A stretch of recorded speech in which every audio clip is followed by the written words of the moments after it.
Welcome to the video series of principles of accounting. इस video के अंदर हम डेफिनेशन ऑफ अकाउंटिंग में अकाउंटिंग साइकिल वाला पार्ट कवर कर रहे होंगे या फंक्शंस ऑफ अकाउंटिंग वाला पार्ट कर रहे होंगे। पिछली वीडियोस के अंदर हमने क्या डिस्कस किया? हमने ये डिस्कस किया था कि अकाउंटिंग की सब्जेक्ट मैटर क्या है। यस, अकाउंटिंग का सब्जेक्ट मैटर क्या है। सब्जेक्ट मैटर के अंदर हमने डिस्कस किया कि बिजनेस ट्रांजेक्शन को हम पढ़ रहे होते हैं, कारोबारी लेन देन के मामलात को पढ़ रहे होते हैं। ठीक है, लेकिन कारोबारी क्या हर कारोबारी लेन देन के मामलात को पढ़ रहे होते हैं? नहीं सर, उन कारोबारी लेन देन के मामलात में कैश और क्रेडिट मोनिट इन्वॉल्व होना चाहिए। तो वो कैश में भी हो सकता है, क्रेडिट में भी हो सकता है, उसको डिस्कस कर रहे थे। फिर इसके बाद हमने नेक्स्ट वीडियो के अंदर हमने सिस्टमेटिक वे को डिस्कस किया।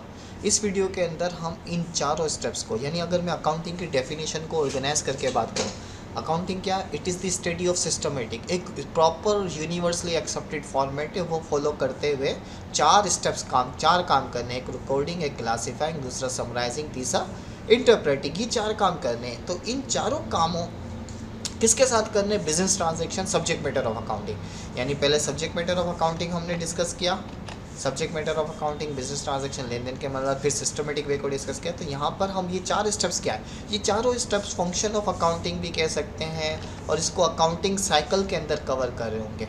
सही है। बेसिकली अगर देखा जाए तो ये जो स्टेप्स हैं, इन स्टेप्स को मैं यूँ भी कह सकता हूँ कि recording and classifying are nothing but book keeping, यानी क्लर्क लेवल का काम है।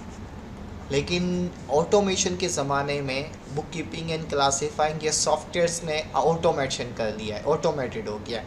लेकिन जब ऑटोमेशन नहीं थी,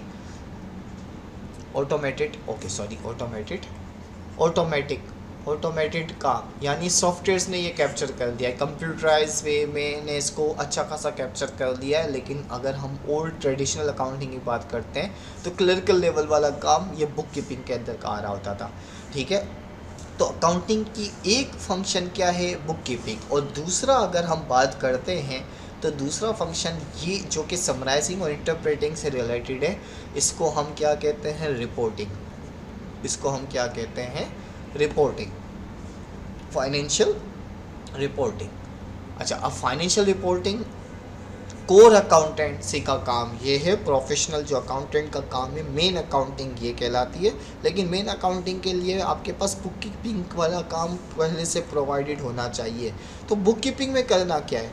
बुक कीपिंग के अंदर दो स्टेप्स है, एक है रिकॉर्डिंग और दूसरा है क्लासीफाइंग। अच्छा, अब अगर मैं रिकॉर्डिंग की बात करता हूँ तो रिकॉर्डिंग के अंदर पहला स्टेप क्या आ रहा होगा? रिकॉर्डिंग में हम क्या कर रहे होते हैं भाई? रिकॉर्डिंग के अंदर हम ट्रांजैक्शंस को उनकी जगह पर लिख रहे होते हैं।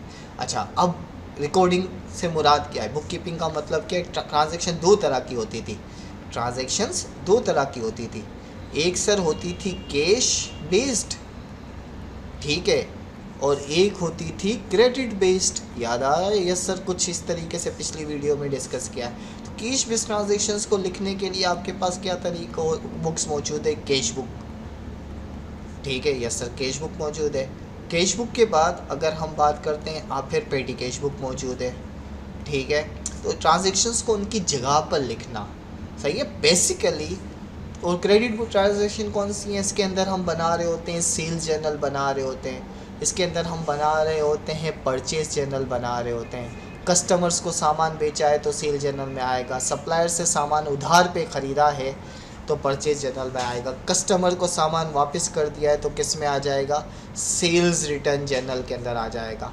पर सप्लायर को ख़राब सामान वापस कर दिया है तो किस में आ जाएगा? परचेज रिटर्न जर्नल के अंदर आ जाएगा। तो रिकॉर्डिंग का मतलब क्या है? ट्रांजैक्शंस को उनकी जगह पर लिखना, ट्रांजैक्शंस को इनके जर्नल्स में लिखना, जिसको अगर मैं अकाउंटिंग साइकिल के लिहाज से बात करूँ तो अकाउंटिंग साइकिल में ये क्या कहलाता है? जर्नलाइजिंग। जर्नलाइजिंग में हम क्या बना रहे होते हैं? आइडियली क्या कहा जाता है? जर्नल। हम स्टार्ट जर्नल से करेंगे, लेकिन जर्नल भी हो सकता है और स्पेशल जर्नल भी हो सकता है। अच्छा, जर्नल का मतलब जो हर तरह के ट्रांजैक्शन, स्पेशल जर्नल का मतलब स्पेसिफिक। स्पेशल जर्नल के अंदर कैश बुक आ गया, स्पेशल जर्नल के अंदर पेटी कैश बुक आ गया, सही है, स्पेशल जर्नल के अंदर सेल्स जर्नल आ गया, स्पेशल जर्नल के अंदर परचेज जर्नल आ गया, सेल्स रिटर्न भी आ गए, ठीक है, और परचेज रिटर्न भी आ गए। तो ये स्पेशल बुक्स ऑफ अकाउंट है। तो इन ट्रांजेक्शन्स को इसका मतलब स्पेशल यानी स्पेसिफिक होंगे, खास होंगे।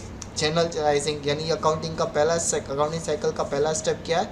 जनरलाइजिंग, ट्रांजेक्शन्स को उनकी प्राइमरी बुक ऑफ एंट्री के अंदर लिखना। सही है, प्राइमरी बुक ऑफ एंट्री। अब प्राइमरी बुक ऑफ एंट्री का मतलब आपको मालूम होना चाहिए कि कौन सी ट्रांजैक्शन कहाँ कहाँ पर आपको लिखनी है। कैश बेस कैश बुक में जाती है, स्मॉल माइनर पेटी कैश बुक स्मॉल ट्रांजैक्शन पेटी कैश में जारी होती है। क्रेडिट सेल्स जो होती है सेल जर्नल में जारी होती है। क्रेडिट परचेज किस में होती है? परचेज जर्नल में जारी होती है। ठीक है, इसी तरीके से कस्टमर ने वापस कर दिया, सेल्स रिटर्न जर्नल में जा रहा होता है। ये सारे चैप्टर्स डेफिनेटली फ्यूचर की वीडियोस के अंदर हम बारी बारी कवर कर रहे होंगे। तो फंक्शन ऑफ अकाउंटिंग यानी जो बुक कीपिंग का पहला पार्ट क्या था? रिकॉर्डिंग के अंदर हम ट्रांजेक्शन्स, कैश बेस्ड ट्रांजेक्शन्स को या क्रेडिट बेस्ड ट्रांजेक्शन को आइडेंटिफाई करके उनके पास लिखते हैं। सो ये दूसरा फंक्शन क्या है? ये भी अगेन देखा जाए क्लासीफाइंग बुक कीपिंग के अंदर आ रहा होता है। उस बुक कीपिंग के अंदर अगर हम फंक्शंस ऑफ अकाउंटिंग के अंदर जो सेकंड पार्ट है, सेकंड पार्ट क्लासीफाइंग का, उस क्लासीफाइंग वाले पार्ट के अंदर हमने क्या करना है कि ये भी बुक कीपिंग का दूसरा पार्ट है। बुक कीपिंग का पहला पार्ट था रिकॉर्डिंग, दूसरा पार्ट है क्लासीफाइंग। क्लासीफाइंग में क्या करना होगा? क्लासीफाइंग के अंदर बेसिकली हम जो जर्नल ट्रांजेक्शन्स है ना, उन ट्रांजेक्शन्स को हम मूव करेंगे, किस में मूव करेंगे? लेजर्स में, जिसको टेक्निकली पोस्टिंग एंड बैलेंसिंग कहा जाता है। अच्छा, अब पोस्टिंग का मतलब क्या है? हम क्लासीफाइंग के अंदर सही है सेपरेट इन्फॉर्मेशन कर रहे होंगे। सेपरेट इन्फॉर्मेशन का मतलब क्या है? अगर पोस्टिंग में करना क्या होगा? मिसाल के तौर पे अगर मैं कहता हूँ कि मैंने इन्फॉर्मेशन, एग्जांपल के तौर पे यहाँ पर यस, अगर हम बात करते हैं कि क्रेडिट पर सेल्स की कस्टमर्स को, तो वो इन्फॉर्मेशन सेल्स जर्नल में मौजूद है। 100 रुपीज़ का सामान मिसाल के तौर पे कस्टमर को क्रेडिट पे सेल किया, ये सेल जर्नल में इन्फॉर्मेशन है। ठीक है, उसमें से उसने 10 का सामान वापस कर दिया 10,000 का, तो ये सेल्स रिटर्न जर्नल में इन्फॉर्मेशन है। उसने उसमें से 60 की पेमेंट कर दी, ये इन्फॉर्मेशन कहाँ पर मौजूद है? कैश बुक में। तो 1 लाख रुपये की सेल्स की, 10,000 रुपये मिले, यानी अब हम 90,000 उस कस्टमर से मांगते हैं। ठीक है, उसमें से 60,000 उसने पे कर दिए, तो अब उससे हम 30 मांगते हैं। तो पोस्टिंग में करना क्या है? पोस्टिंग के अंदर हम क्या कर रहे होंगे? मिस्टर ए से कितने मांगते हैं, मिस्टर बी से कितने मांगते हैं। ठीक है, मिसाल के तौर पे 100 माइनस 10, तो सर 90 आया, 90 में से 60 माइनस किया तो सर कितना आया? 30 आया, यानी 30 की रकम मांगते हैं। तो ये कैसे होगा? इसके लिए हमें क्या बनाने होंगे? जर्नल लेजर बनाने होंगे। इसी तरीके से सर बैंक अकाउंट में मेरे पास 3 बैंक अकाउंट है, यूबीएल भी है सर, एमसीबी भी है और हबीब बैंक है। तीनों बैंक अकाउंट में कितनी रकम किस में मौजूद है? तो बैंक अकाउंट्स की सेपरेट इन्फॉर्मेशन। तो क्लासीफाई में बेसिकली करना क्या होता है? हमें बनाना होता है जर्नल लेजर। ठीक है, एंड जर्नल लेजर बनाने होते हैं, सही है। और क्या बनाना होता है? बैलेंसिंग के अंदर हम क्या कर रहे होते हैं? ट्रायल बैलेंस बनाने होते हैं, सही है। तो ट्रायल बैलेंस और लेजर क्लासीफाइंग यानी एक खास तरह की इन्फॉर्मेशन को खास जगह ऑर्गेनाइज करना। तो ये posting and balancing is nothing but classifying, सही है। और जनरलाइजिंग बेसिकली क्या है? रिकॉर्डिंग है। तो अकाउंटिंग साइकिल का पहला स्टेप जनरलाइजिंग, दूसरा स्टेप पोस्टिंग, तीसरा बैलेंसिंग की बात करते हैं। तो फंक्शंस ऑफ अकाउंटिंग के अंदर रिकॉर्डिंग हो गया, क्लासीफाइंग हो गया, और ये दोनों बेसिकली देखा जाए तो किसका पार्ट है? बुक कीपिंग का पार्ट है, सही है। तो ये accounting cycle functions of accounting में पहला काम हमने करना होता है रिकॉर्डिंग, दूसरा काम करना होता है क्लासीफाइंग, सही है। तीसरा काम अगर हम देखते हैं तो वो क्या है? समराइजिंग। अब समराइजिंग क्या है? मिसाल के तौर पे सैलरी की आपने पेमेंट कर दी, सैलरी आपके पास मौजूद है, कितनी मौजूद है? लेट्स से, अच्छा ये ट्रायल बैलेंस को मैं थोड़ा डिटेल में बाद में डिस्कस करूंगा। सैलरी की पेमेंट मैंने कर दी है, जब टॉपिक आएगा तब उस वक्त हम डिस्कस कर लेंगे क्लासीफाइंग के इस पार्ट को। 50,000 की पेमेंट कर दी है, ठीक है। अच्छा, अब मैं हाइपोथेटिकल एक नंबर ले रहा हूँ, सैलरी की पेमेंट 50,000 नज़र आ रहा है, लेकिन भाई हमने बात की थी 4,000 पर मंथ, तो 12 महीनों का मतलब हमारा एक्सपेंस कितना हो गया? 48,000। तो इसका मतलब क्या हुआ कि 2,000 हमने ज़्यादा दिए। तो ये 2,000 किस वजह से ज़्यादा दिए? सर हो सकता है ये ओवर टाइम हो सकता है ये एडवांस हो सकता है ना, हो सकता है हमने इंक्रीमेंट कर दिया और सैलरी बढ़ा दी हो, कुछ भी हो सकता है। तो इस तरह की इन्फॉर्मेशन जब हमारे पास क्लासीफाइंग करके ट्रायल बैलेंस के नाम से एक लिस्ट आती है कि भाई ऑफिस में इतने पैसे मौजूद है, बैंक में इतने पैसे मौजूद है, कस्टमर्स इतने मांगते हैं, सैलरी कितनी पेमेंट की है। तो उस लिस्ट को one by one item identify करना कि भाई सैलरी की पेमेंट 50,000 थी, उसमें बनते थे 48,000 होने चाहिए थे, बात की हुई थी, तो 2,000 ज़्यादा क्यों दिए। तो इसको इन्वेस्टिगेट करना। तो इसको इन्वेस्टिगेट करने के बाद जब अकाउंटिंग साइकिल के स्टेप्स की बात करते हैं तो ये भी समराइजिंग ही के अंदर आ रहा होगा।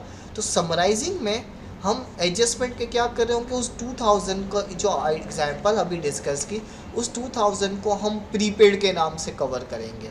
ठीक है। अच्छा, एक और एग्जांपल दे देते हैं। सपोज़ करें मैं कहता हूँ मैंने इन्वेंट्री बाई की है, परचेजेस की है, सेल के लिए इन्वेंट्री गुड्स वगैरह बाई की थी। सही है, कितनी बाई की थी, चले मैंने रेंट पे किया एग्जांपल। चले इसके और सिंपल करते हैं, समराइजिंग की एक और एग्जांपल की बात करता हूँ। मैंने रेंट पे किया था, कितना रेंट पे किया हुआ था, 50,000। ठीक है, लेकिन भाई हमारा रेंट बनना तो 30,000 चाहिए था। इन्वेस्टिगेट किया तो ये 30,000 तो बिज़नेस का था, लेकिन 20,000 रुपये किसका था सर, ये 20,000 रुपये ओनर के घर का था, हाउस का था। तो इसका ट्रीटमेंट क्या होगा, क्या प्रॉफिट एंड लॉस कैलकुलेट करते वक्त हमें 50,000 का रेंट लिखना चाहिए? नहीं, हमें रेंट कितना लिखना चाहिए, 30,000। क्योंकि अगर हमने ये 20,000 भी बिज़नेस में इंक्लूड कर दिया तो हमारा प्रॉफिट गलत कैलकुलेट होगा। क्योंकि बिज़नेस के लिए तो 30,000 यूज़ कर रहे हैं, वो तो घर के खर्चे हैं। तो घर के खर्चे क्या बिज़नेस के खर्चे का पार्ट होना चाहिए? ये हम अगले अकाउंटिंग कॉन्सेप्ट डिस्कस करेंगे तो उसमें भी ये बात कवर हो रही होगी। तो इस किस्म की जितनी भी चीज़ें ना, ये करेक्शन हो गई भाई, बाय मिस्टेक कर दिया। तो इस एरर एंड देयर करेक्शन वगैरह वाली बात के लिए हम एडजस्टमेंट कर रहे होते हैं। तो इसका मतलब जो आपके पास ट्रायल बैलेंस बैलेंसिंग का लिस्ट आएगा, उसमें अकाउंट्स की इंफॉर्मेशन आइडेंटिफाई करना, उसको एडजस्टमेंट कहते हैं। अच्छा, ये सारी बातें जब हम बाकायदा कोर्स के लिहाज से बात करते हैं, जब हमारा कोर्स अकाउंटिंग का कवर हो रहा होगा, उसमें हम ये सारी बातें वापस जब ये टॉपिक आएगा फाइनेंशियल स्टेटमेंट के नाम से, ठीक है, तो उसमें हम ये कवर कर रहे होंगे सेक्शन सी के अंदर। अच्छा, क्लोजिंग क्या होता है? क्लोजिंग के अंदर हम एक्सपेंसेस एंड इनकम की लिस्ट को आइडेंटिफाई करते हैं। सही है, प्लस माइनस कर रहे होते हैं। किस लिए प्लस माइनस कर रहे होते हैं? ताकि प्रॉफिट कैलकुलेट कर सकें in term of debit and credit. Sir, अब ये एक्सपेंस और इनकम की थ्योरी हमने डिटेल में अभी तक डिस्कस नहीं की। डेबिट एंड क्रेडिट क्या होता है ये अभी डिटेल में डिस्कस नहीं किया, ये जब टॉपिक्स आएंगे तो डिस्कस करेंगे। सही है। और जब सेम प्रॉफिट की कैलकुलेशन डेबिट क्रेडिट के बजाय स्टेटमेंट या रिपोर्ट कर रहे होते हैं, सही है, तो इसका मतलब हम यहाँ पर फाइनेंशियल रिपोर्टिंग इंटरप्रेटिंग नतीजा निकाल रहा है। भाई पूरा साल आपने इतनी मेहनत की, बिजनेस को प्रॉफिट हुआ है या लॉस हुआ, तो वो इंटरप्रेट कैसे करते हैं? बेसिकली इसके लिए हमें क्या करना होता है, फाइनेंशियल स्टेटमेंट बनाने होते हैं। तो समराइजिंग के लिए अंदर हम क्या कर रहे होते हैं, ये दोनों समराइजिंग है, एडजस्टमेंट भी समराइजिंग है, क्लोजिंग भी समराइजिंग है। और फाइनेंशियल स्टेटमेंट क्या इंटरप्रेटिंग है, या इसको हम रिपोर्टिंग का पार्ट भी कहते हैं। अब कितने फाइनेंशियल स्टेटमेंट है basically accounting point of view से, तो 4 फाइनेंशियल स्टेटमेंट है। इनिशियली हम 2 फाइनेंशियल स्टेटमेंट पर फोकस करेंगे, एक है इनकम स्टेटमेंट और दूसरा है बैलेंस शीट। आपके कोर्स के अंदर हम इनकम स्टेटमेंट और बैलेंस शीट को कवर करेंगे। जो बाकी दोनों हैं वो एक कैश फ्लो स्टेटमेंट है, ठीक है, ये जब आएगा तब डिस्कस करेंगे, और दूसरा स्टेटमेंट ऑफ रिटेन अर्निंग है। ये कंपनी अकाउंटिंग के पॉइंट ऑफ व्यू से ज़्यादातर फोकस किए जा रहे होते हैं। इनकम स्टेटमेंट का मतलब बिज़नेस को प्रॉफिट हुआ, लॉस हुआ, और बैलेंस शीट का मतलब बिज़नेस के पास क्या क्या रिसोर्सेज हैं और उनका सोर्स क्या है, बिज़नेस के पास एसेट्स क्या हैं, लाइबिलिटीज़ क्या है, कितनी वर्थ है, कर्जा कितना क्या लिखा हुआ है, ओनर की इन्वेस्टमेंट कितनी, वो सब हम इसमें कवर कर रहे होते हैं। तो इसका मतलब मैंने अकाउंटिंग की डेफिनेशन को अगर मैं समअप करूँ यहाँ पर as a functions of accounting, तो अकाउंटिंग में ये 4 काम करने होते हैं। रिकॉर्डिंग करनी होती है, क्लासीफाइंग करनी होती है, समराइजिंग करनी होती है, इंटरप्रेटिंग करनी होती है, बेसिकली बुक कीपिंग भी करना होता है, रिपोर्टिंग भी करनी होती है। ठीक है, ये चारों काम एक सिस्टमेटिक वे में करना होता है। वो सिस्टमेटिक वे क्या है, यूनिवर्सली एक्सेप्टेड फॉर्मेट है, रूल्स एंड रेगुलेशन है, सही है, उनको फॉलो करते हुए आपने किसके साथ करना है, ये सिस्टम फॉलो करना है, और ये 4 काम फॉलो करने, बिजनेस ट्रांजैक्शन, कारोबारी लेन देन के मामला जो कि किस फॉर्म में हो, रुपए पैसे की फॉर्म में हो, और रुपए पैसा नकद भी हो सकता है और उधार भी हो सकता है। So that's all for this video.